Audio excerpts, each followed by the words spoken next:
كل سنة وانتم طيبين. الفترة اللي فاتت كنت مشغول جدا في متابعة الأحداث اللي بتحصل.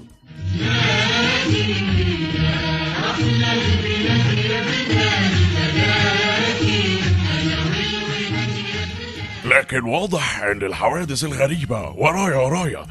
النهاردة قررت اغير جو شوية وقلت اروح ازور برج القاهرة.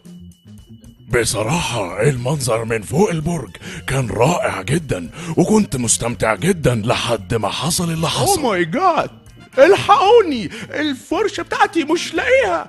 وعرفت من الخواجة سامي الرسام انها مش فرشة عادية لانها مصنوعة من العاج، دي فرشة مايكل أنجلو الأصلية. وبكده اتأكدت ان الفرشة اكيد اتسرقت. وطبعا كان لازم ابحث واحقق، وشكيت في كام واحد كانوا قريبين: الكابلز الحلوين باريزة وزغلول، والفنانة الصاعدة غندورة كتير مهضومة، والقسط عمارة بتاع المحارة.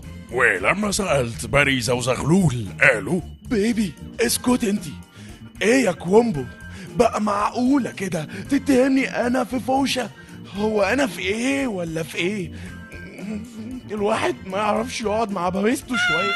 ولما سألت غندورة كتير مهضومة قالت: تقبرني كرومبو، شو كتير مهضوم. أنا ما عندي أكتر من الفرشات حبيبي، رجاجو آي شادو كله معي بالشنتاية. ولما سألت القسط عمارة بتاع المحارة قال: مايكل أنجلو، ناقص بعد شوية تقول لي المعلم رشدان والسلاحف النينجا. احنا بنرول يا مفتشة، وبعدين الحجم ده من الفرش ما يلزمناش. بالإذن عشان عندي مرمى. أنا عرفت مين اللي سرق فرشة الخواجة سامي الرسام. لو أنت كمان عرفت قول لنا مين هو. 1. باريزة وزغلول. 2. غندورة كتير مهضومة. 3. القسط عمارة بتاع المحارة.